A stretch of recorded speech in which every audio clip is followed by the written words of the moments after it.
Welcome to Scarying YouTube channel. Tonight's horror story, where we'll explore the dark corners of an old house with a sinister secret. Imagine stumbling upon a room that was never supposed to exist, a place forgotten by time, but alive with a chilling presence. Let me take you there now, as we uncover the terrifying mystery of the Forgotten Room. Let's get in the story. Before going, please subscribe to the channel for more scary stories. The Forgotten Room. It was the summer of 1979 when Olivia and her husband, Daniel, moved into the old Victorian house. It stood on the edge of a quiet town, a relic from a bygone era, with creaky floors, dusty chandeliers, and rooms filled with the faint echoes of forgotten laughter. It was a place Daniel had fallen in love with the moment he saw it. To Olivia, it was imposing, but she had agreed to the move. After all, this was supposed to be their fresh start after months of grief and silence, trying to escape the shadow of losing their daughter Emma. The house was vast, larger than they needed, but Daniel had grand plans of restoring it. Olivia, however, had a strange feeling from the moment they stepped inside. She couldn't place it, but the air felt thick, like the house was watching them, as if it was waiting for something. The first week passed uneventfully. They busied themselves unpacking, scrubbing away years of dust and grime, and making the house somewhat livable. On the seventh day, though, something changed. While exploring the house's second floor, Olivia discovered something peculiar. In the hallway, near the farthest room, she noticed a faint outline of a door on the wall. She had passed by this section numerous times, but the hidden door had escaped her attention until now. Curious, she called for Daniel. "Daniel, come here. Have you seen this before?" she asked, running her fingers over the faint seam of the door. Daniel, wiping his hands on a rag, squinted at the wall. No, I haven't. It looks like a door, but it's sealed up. Why would anyone seal off a door in their own house?" Daniel shrugged.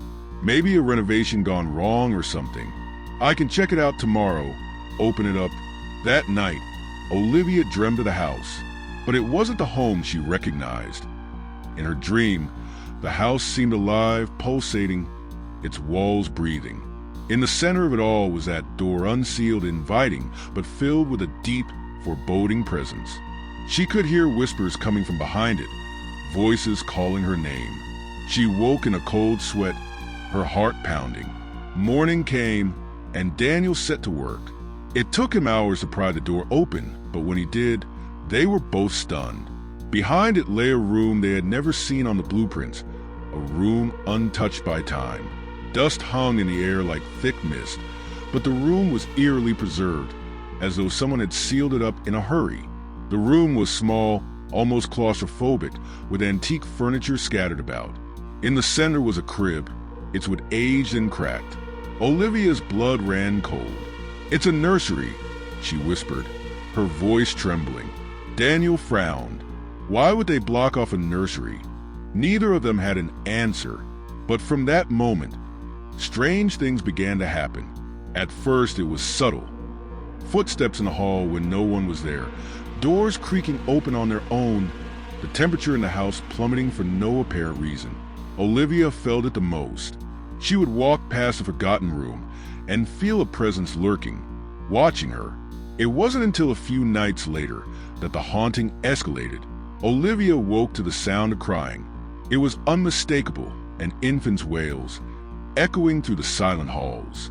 Her heart raced as she realized the sound was coming from the sealed room. She shook Daniel awake. "Do you hear that?" Daniel groggily sat up, rubbing his eyes. "Hear what?" "The crying. It's coming from the room." Her voice was barely a whisper. Daniel strained his ears, but he heard nothing. "Olivia, there's no crying. You're just tired." But she wasn't tired. She knew what she had heard. The following night, it happened again. The crying, louder this time, more desperate, as though the child was in pain. Olivia crept out of bed, her hands trembling, and made her way to the room. The door was slightly ajar. She knew she had closed it. She always closed it. With a trembling hand, she pushed it open. The crying stopped instantly, leaving the house in complete, oppressive silence. Her eyes scanned the room, and then they landed on the crib. The blankets inside were disturbed as though someone or something had been there, but the room was empty. She backed out of the room, her heart hammering in her chest. When she turned, she saw it, a figure standing in the hallway. It was the outline of a woman, her face obscured by shadows, her eyes hollow, staring at Olivia with an intensity that made her blood freeze. Olivia couldn't move, couldn't scream. The figure stood there for what felt like hours, before vanishing into thin air. The next morning, Olivia tried to explain it all to Daniel, but he dismissed her fears as stress, as a remnant of their grief. He refused to believe that something supernatural was happening. But Olivia knew better. That night, the crying returned, only this time, it wasn't just a baby. Olivia could hear the woman, too, sobbing, wailing, her voice filled with anguish. Olivia gathered all her strength and confronted the room again. But as she approached, the door slammed shut on its own, trapping her outside. She heard footsteps behind her and whirled around, only to see the ghostly figure of the woman once more, her face twisted in sorrow, holding something, a bundle, swaddled like a baby. Olivia screamed for Daniel, but he never came. The house felt alive now, its walls pulsating, suffocating her.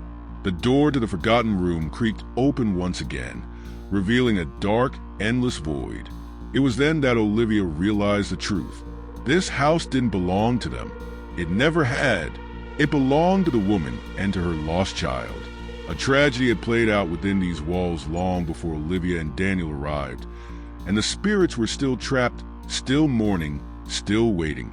She felt a pull, like invisible hands dragging her toward the room.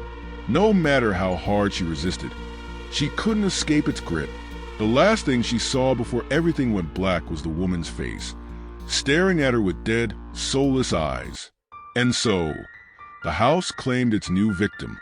Some places are not meant to be disturbed, their secrets buried deep for a reason. Olivia and Daniel were never seen again, their disappearance a mystery to the outside world. But for those who dare to enter the Forgotten Room, they will find more than just echoes of the past. They will find that some spirits never rest. Thank you for listening to tonight's story. Remember to like, share, and subscribe if you want more tales that will keep you up at night. Until next time, sleep tight. If you can...